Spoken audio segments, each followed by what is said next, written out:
Alright, in this first video in this hook reveal series, what we're going to look at is just unboxing the units and taking a look at their physical appearance, connections, all that, the initial setup you're going to want to do on them, and a few other things. So I have the Hook Reveal 7 and Hook Reveal 9 here in front of me. So let's get one of these open and we'll do an unboxing on the Hook Reveal. Alright, so I'm going to do the 9-inch unit here because that's what we're going to do our video on. We'll spin it around, open it up, contact Lowrance if you have any problems. Then you're going to have your display unit here, which we'll set aside. You can have this cardboard insert you can pull up. You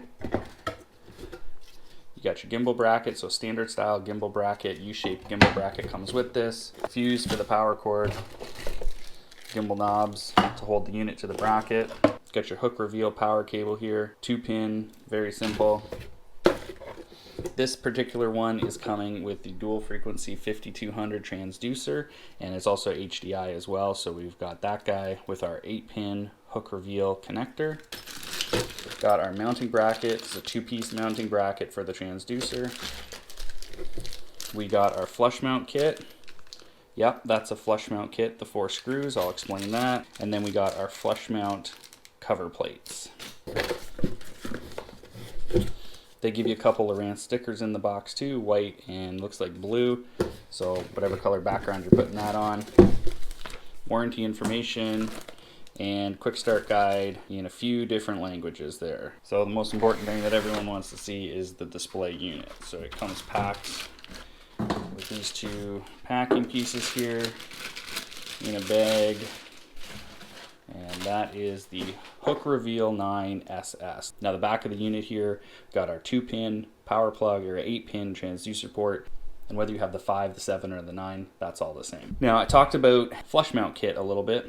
And these holes in each corner is where you would drill out the template, hopefully that's included, to drive these screws in to hold it into your dash. So there's a bit of a lip around here, so your hole cutout size would be this size here, and then this would hang out over and your screws go in.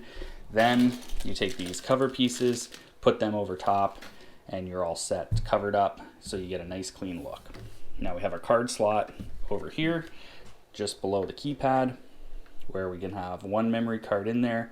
On the 7 and I believe even on the 5 models it's on the side, and these are 100% keypad driven units, no touchscreen at all. And because they're keypad driven, you do get a full keypad. We'll go through the different keys once we get the unit powered up, so let's do that now.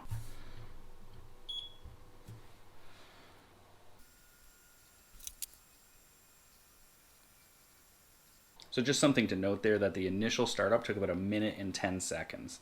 And if you're familiar with any Lowrance units before, this obviously comes up on all units, but it really has the exact same look as a touchscreen unit, but obviously that's not going to work, so we have to use our keypad for everything. Now when it first turns on, you're going to get your configure device.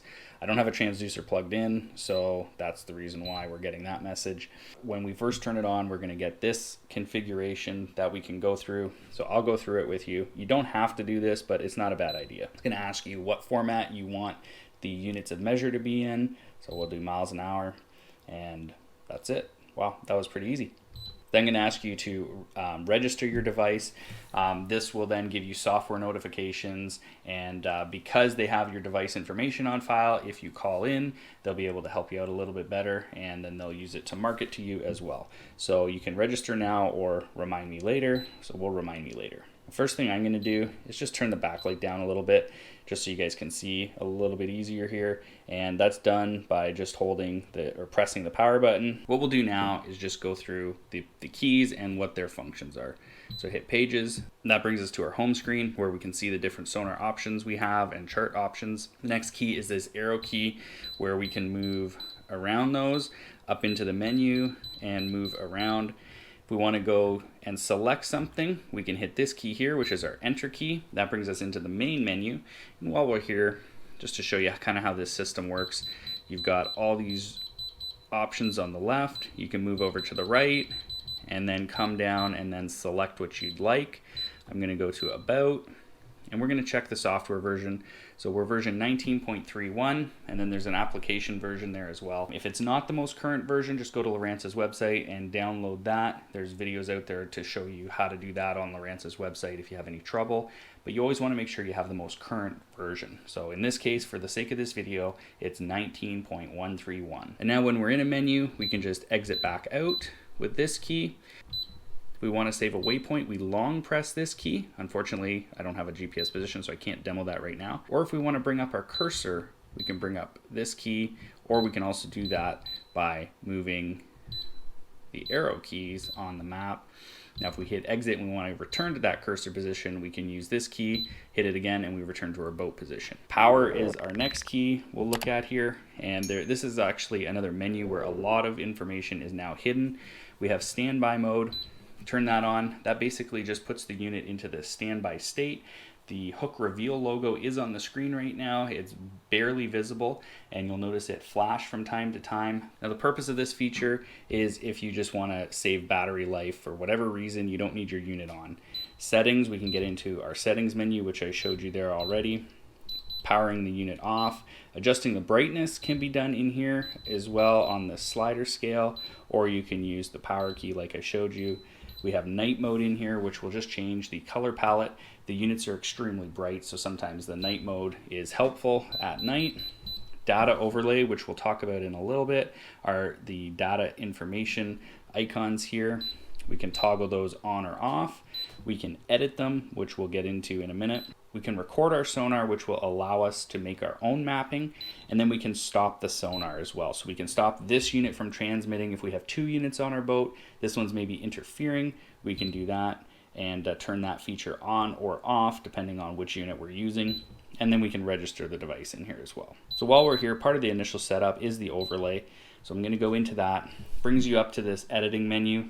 And you can see we have a box around the speed over ground. I can move it between the different options here. Then to get to my options, I just need to hit this key.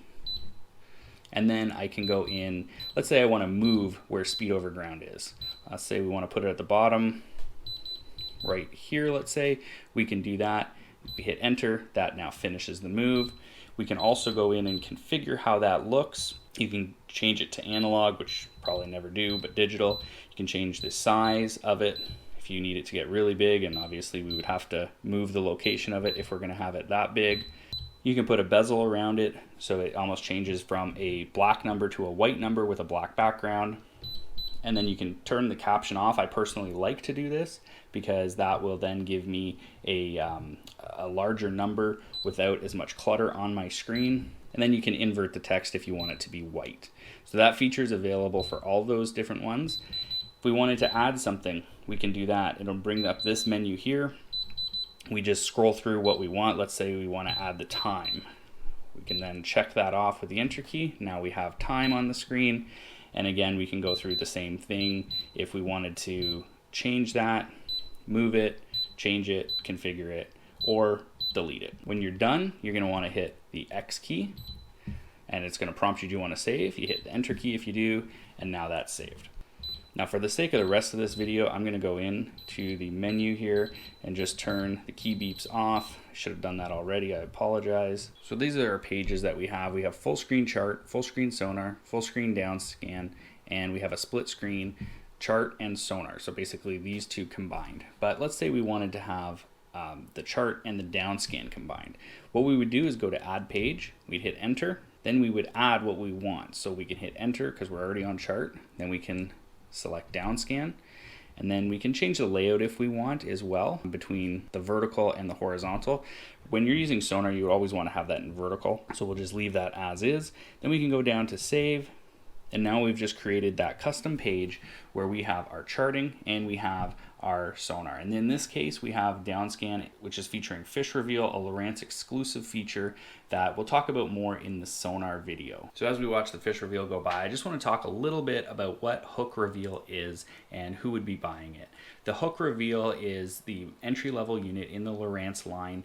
Again, it's available in a 5, a 7, and a 9-inch model, and these are actually kind of a second generation Hook unit. Now, the Hook 2 came out, and it was a very dumbed down unit, very, very basic. The idea behind it was basically turn it on and it does everything for you. It was okay. The cone angles were really wide on the transducers, which caused some issues, but now Lowrance with the second generation Hook Reveal has taken a lot of the problems out, given you a lot of transducer options available to them now that eliminate any issues that were happening with the Hook 2 units, and they've given you a little bit control back in the sonar end of it. So it's a really nice thing to see. These are actually quite good units for what they are if you don't need a touchscreen unit. They can't network with any other units, obviously, as you saw, no network port on the back of them. So they are designed to be used as a standalone unit, perfect for somebody with like a John boat, a kayak, or maybe a small aluminum fishing boat that doesn't need networking. Obviously, with the name Hook Reveal, the main feature of these units that is exclusive, as I said, to Lowrance is the fish reveal feature.